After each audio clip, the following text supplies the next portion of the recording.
Olá, professor. Meu nome é Amélia e começa por minha apresentação no Grupo Ágora.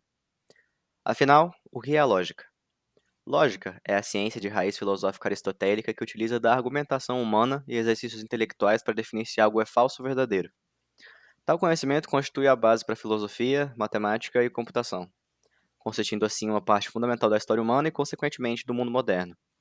A ciência do raciocínio estabelece e organiza relações entre proposições, dessa forma, assistindo à organização do pensamento de maneira coerente e estruturada. Constitui, então, uma proposição lógica toda sentença declarativa a qual se pode atribuir, sem ambiguidade, um valor lógico, isso é, de forma não paradoxal, verdadeiro ou falso. As proposições não necessariamente precisam ser expressas de maneira inteiramente verbal. Podem também se apresentar como operações matemáticas, uma vez que expressões numéricas podem também ser avaliadas logicamente como sentenças declarativas. A aplicação da lógica na resolução de problemas permite a divisão de estruturas complexas em partes menores, tornando a questão mais compreensível, assim possibilitando a abordagem mais clara e organizada. Isso se aplica inerentemente ao desenvolvimento de software. Ao pensar logicamente, o programador pode traçar os caminhos possíveis no sistema, antever comportamentos e antecipar soluções, reduzindo significativamente a chance de erros e inconsistências no código. Em conclusão, a lógica é inerente à programação tal qual o esqueleto é ao ser humano. A computação sendo baseada na representação binária de dados, utilizando os dígitos 0 e 1 como ausência e presença, ou seja, respectivamente falso e verdadeiro, tem todas as suas ramificações originadas nesse ponto fundamental. A causalidade da programação deriva diretamente desses valores lógicos, além dos operadores, como AND, OR e NOT, e estruturas condicionais, como os blocos if else e else, que estabelecem relações entre as proposições, constituindo uma aplicação clara da lógica no campo computacional. Em conclusão, Bom dia, professor. Sou o aluno João Victor e vou falar um pouco sobre a história da lógica booleana. A lógica booleana foi criada pelo George Boyle, matemático britânico, em 1854. Ele desenvolveu um sistema de lógica baseado em valores binários, como o zero sendo falso e um sendo verdadeiro, que formou as bases para o funcionamento dos circuitos digitais, computadores e da programação moderna.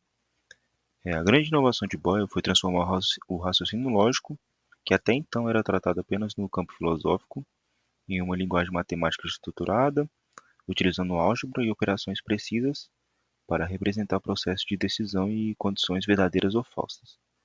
As suas contribuições na área foram: fundamentou o desenvolvimento dos circuitos lógicos utilizados em processadores e dispositivos eletrônicos modernos. Sua teoria foi essencial para que, décadas depois, Claude Shannon, considerado o pai da teoria da informação, aplicasse também esses conceitos para criar o modelo de circuitos digitais. Influenciou diretamente o avanço da eletrônica digital, da ciência, da computação, da engenharia elétrica e da matemática formal. A lógica booleana é aplicada até hoje em diversas áreas, como, por exemplo, programação de software e algoritmos, banco de dados, circuitos digitais e microprocessadores, inteligência artificial, a IA, né, e sistemas de controle de automação.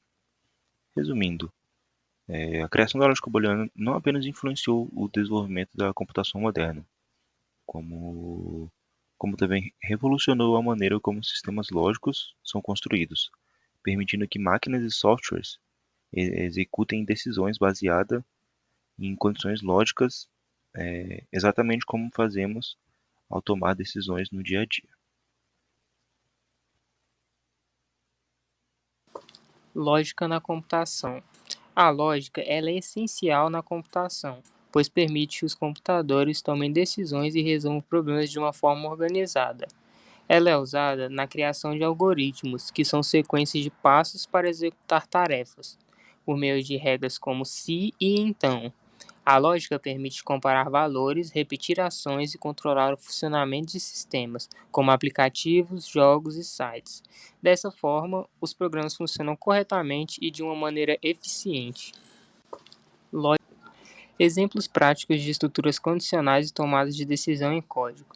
Aqui a gente tem um exemplo prático em código Python, que de acordo com a idade que você colocar na resposta, vai te dar uma resposta sim ou não, verdadeiro ou falso.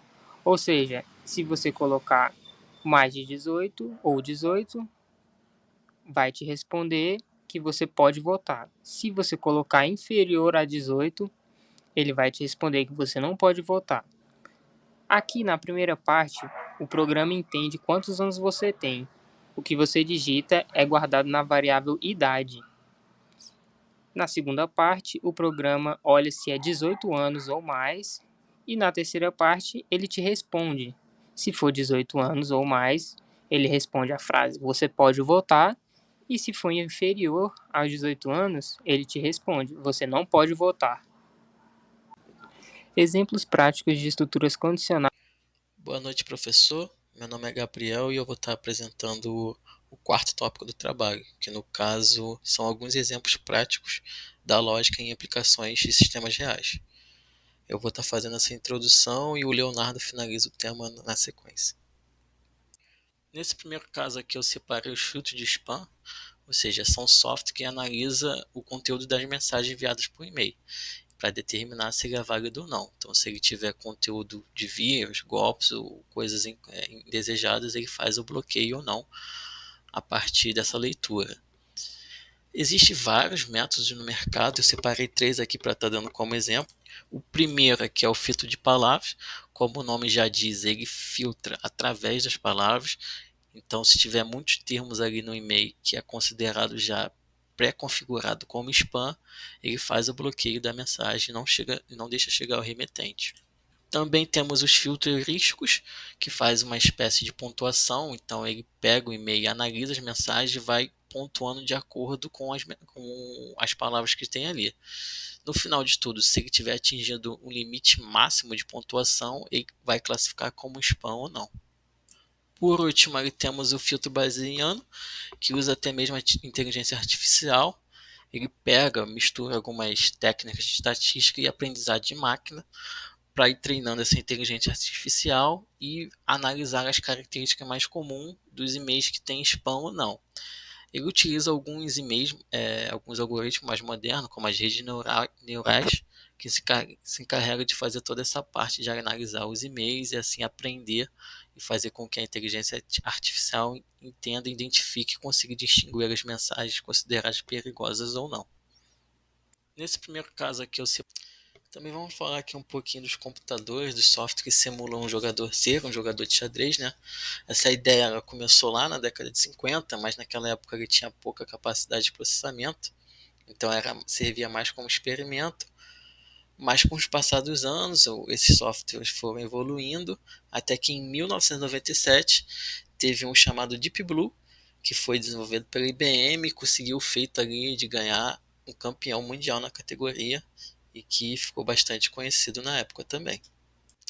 Também vamos falar como funciona. Antigamente, os softwares usavam apenas a análise de posição das peças e aí começavam os movimentos. Mas como a inteligência artificial chegou e está em quase tudo, hoje em dia esses softwares também utilizam desse recurso para estar movimentando o jogo. E aí tudo começa com a avaliação da posição, que é uma das partes mais importantes.